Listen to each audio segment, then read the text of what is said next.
Ben ritrovati gentili telespettatori con l'informazione su Canal Furlan. Dopo la tregua di domenica, dalle prime luci dell'alba ha ripreso a piovere violentemente in Friuli. Il maltempo non concede tregue e sta mettendo a dura prova la viabilità in montagna. I problemi maggiori si registrano lungo la strada provinciale della Val d'Incario che porta a Paolaro. Problemi anche lungo la provinciale della Varresa per lo scalzamento di un muretto di sostegno. Ad essere presi di mira da smottamenti e piccole frane sono state anche nei giorni scorsi le provinciali del Lumiei, che porta a Sauris, e della Val d'Arzino. Proseguono invece i lavori di consolidamento spondale lungo il torrente Aupa per evitare che il corso d'acqua eroda la strada provinciale. La provincia di Udine ha destinato la somma di 140.000 euro, di cui 80.000 per la provinciale della Val d'Incario. Ma la somma è destinata ad aumentare per completare le opere di consolidamento quando ritornerà il bel tempo.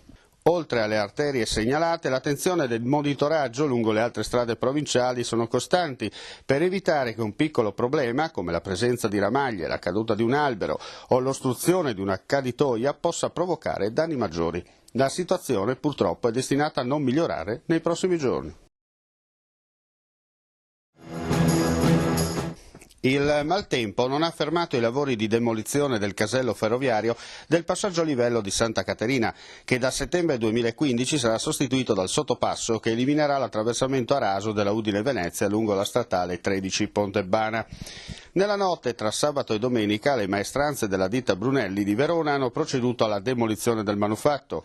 Nell'occasione è stato attivato temporaneamente lungo la statale, nei pressi del casello, il senso unico alternato. L'opera, che comporta un investimento di 5.164.000 euro, sarà completata verso la metà del prossimo anno, entro l'autunno, quando al posto delle code causate dall'abbassarsi delle barriere il traffico sarà reso più scorrevole grazie al sottopasso che bypasserà la ferrovia, cancellando dopo 80 anni d'attesa un punto nero della viabilità regionale.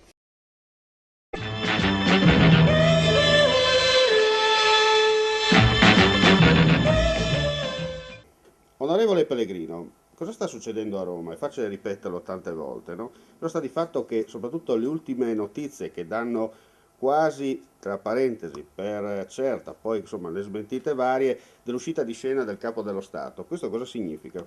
Beh, intanto significa che si rimette in gioco quella poltrona e abbiamo visto che cosa ha significato la volta precedente, non è stata così una passeggiata. Certo, è passato con 4 votazioni, una cosa anche abbastanza eccezionale all'epoca, anche perché sappiamo che altri Presidenti della Repubblica hanno avuto un numero di votazioni decisamente più ampio, per cui non c'è, così, nella storia dell'Italia 4 votazioni sono anche abbastanza eccezionali, quindi vuol dire che comunque la larga maggioranza sulla riconferma di Napolitano c'era.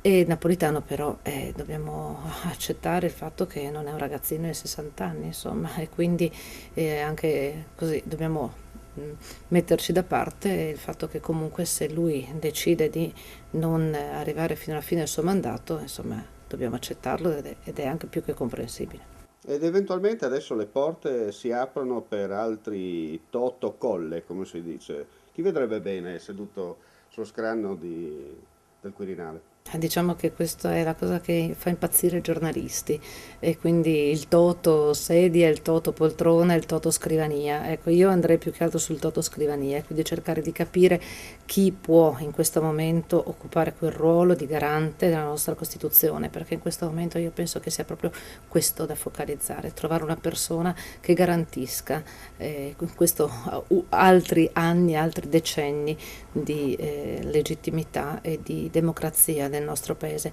Non mi interessa il nome o il cognome, uomo, donna, bambino, giovane, questo credo che sia veramente la cosa più assurda, il dibattito proprio meno interessante, la cosa più importante è che sia veramente un garante della Costituzione. Lei che la vede dal di dentro, siamo maturi per il salto di qualità?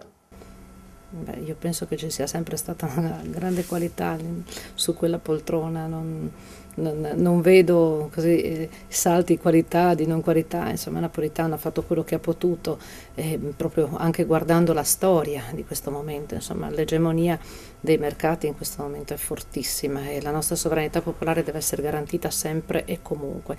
Trovare una persona, e non mi stancherò di ripeterlo, che garantisca la sovranità popolare nel nostro paese.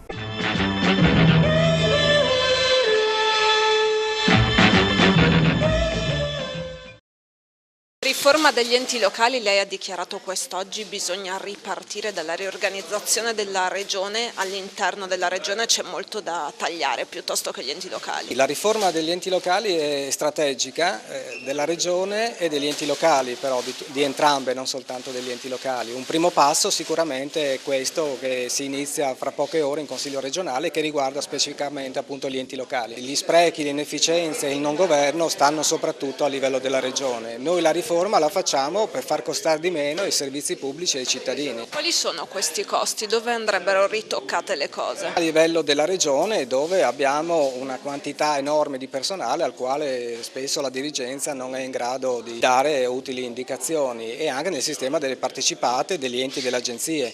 Una buona parte di questi lavoratori potrebbero essere inviati negli enti locali e fornire servizi anziché produrre semplici scartoffie. La regione presenta inoltre dei casi unici, cosa si intende? I casi unici sono ad esempio essere l'unica regione che ambisce ad avere una banca sua, e ce l'ha, il Mediocredito di Friuli Venezia Giulia, che ambisce ad avere una struttura, una società che produce informatica. Diciamo che questo è il segno più evidente, la cartina di tornasole, che questa regione vuole gestire tutto lei, mentre in realtà qui bisogna far fare i servizi al mercato, perché è molto più efficiente, qualora i servizi ci siano sul mercato. Noi l'informatica l'abbiamo fatta 40 anni fa perché allora mancavano servizi di questo tipo. In questi 40 anni, sto all'esempio, sono nate 2000 società di informatica, teniamone conto.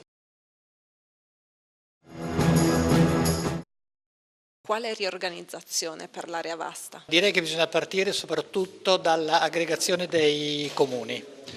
Siamo, come ho detto prima, piccoli, frammentati, deboli, non riusciamo a reggere le sfide del presente, non dico nemmeno quelle del futuro.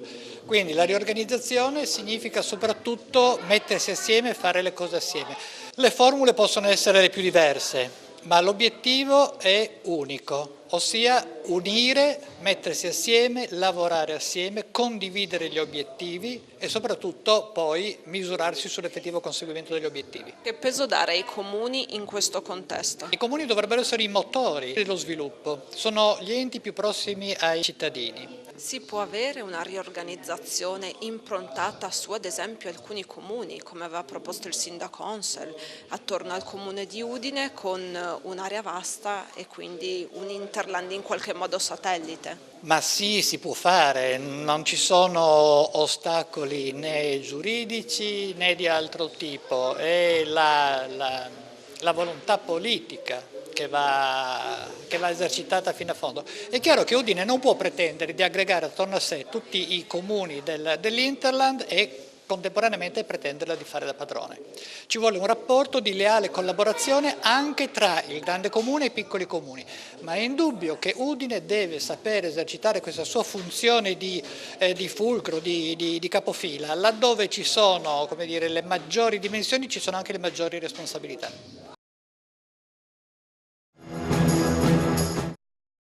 Assessore, che feedback fornisce alle proposte che sono state presentate quest'oggi in questo incontro per trattare il tema degli enti locali? Effettivamente la Regione ha bisogno di una riorganizzazione interna? Sì, lo abbiamo anche detto, e dal dibattito, o meglio dagli interventi, ho ascoltato anche l'esigenza di un passaggio intermedio che anche noi prevediamo nel disegno di legge, un passaggio intermedio che durerà probabilmente tutto il 2015, durante il quale intanto ci attrezziamo a rendere efficienti le strutture dell'Unione, a cominciare progressivamente a trasferire funzioni provinciali, in prima battuta alla Regione, poi alle Unioni, e poi credo che tutta questa fase sarà utile per pensare anche a una riorganizzazione della struttura regionale. Il disegno di legge indica una data, il 31 dicembre 2015, o meglio, il disegno di legge in origine non indicava la data, e con un emendamento che la Giunta ha approvato ieri, che io mi accingo a presentare in Commissione la prossima settimana, prevede che entro il 31/12 sia la data 2015, la data entro cui procedere alla legge di revisione anche delle funzioni regionali da trasferire. Voglio però dire una cosa. Rispetto ai temi che ho sentito, in particolare i temi economici, credo profondamente che schema di disegno di legge sulla finanza locale e sulla modifica del sistema dei trasferimenti, che riguarda anche il tema dei costi standard, che riguarda anche la diversa gestione dei fondi per investimento, possa essere una valida risposta all'esigenza di destrutturare in parte la parte gestionale della Regione. Alla prossima settimana o al massimo prima dell'Aula io fornirò dei dettagli economici che dimostreranno, tenendo fede ovviamente ai dati che non ho visto completamente precisi come oggi elencati, sulla mole dei trasferimenti regionali al sistema delle autonomie e a quale effetto si produce applicando i criteri che stanno in legge, parametrandoli sul. Onorevole, questione lavoro. Cosa è emerso dopo la riunione di questa mattina? Oggi ci siamo incontrati insieme all'onorevole Malisani e il senatore Pegorer, sono stati chiamati tutti i parlamentari della provincia di Udine dal CGIL, CISL e UIL per vedere quali saranno le sorti dei patronati. La dico proprio in maniera molto semplice: che cosa accadrà per tutti i cittadini che non si rivolgono ancora adesso al commercialista per espletare tutte le loro pratiche dell'INPS per esempio, ma si rivolgono ai patronati. Avranno 150 milioni di tagli lineari e non potranno più assistere e fornire un servizio. Che cosa accadrà? Perché soprattutto si chiedono i sindacati? Per quale motivo? Allora insieme agli altri colleghi del PD abbiamo proposto un emendamento soppressivo. Devo dire la verità, il PD ha proposto un emendamento soppressivo e ha già moltissime firme come sottoscrittori. Noi ci auguriamo davvero che questa cosa vada avanti e proceda, perché è una risorsa enorme per il nostro territorio, ma non solo per il nostro territorio udinese, friulano nello specifico, ma per tutto il territorio nazionale. I cittadini vedono tagliarsi pezzi di servizi. E soprattutto lei ha sottolineato il finale, tagliare i pezzi di servizi visti i tempi. Visti i tempi, veramente, perché poi, ribadisco, questa lo dirò per sempre, nello sblocca Italia all'articolo 5 vengono donate le concessioni alle autostrade e questi signori, stando fermi, si portano a casa miliardi di euro.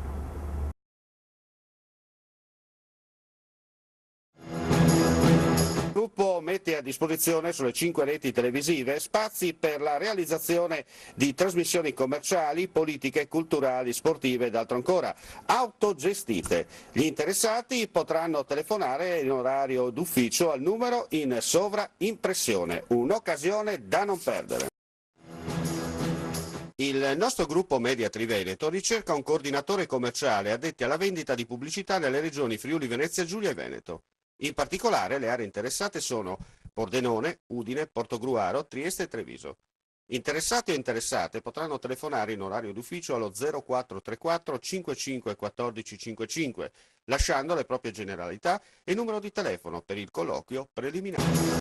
Si chiude qui, gentili telespettatori, la pagina informativa di Canal Furlan. Come sempre non cambiate canale perché la nostra rete vi proporrà musica e tanto divertimento. Per quanto mi riguarda non resta che augurare a tutti voi un buon proseguimento di giornata con la nostra rete televisiva e, come si dice in questi casi, alla prossima.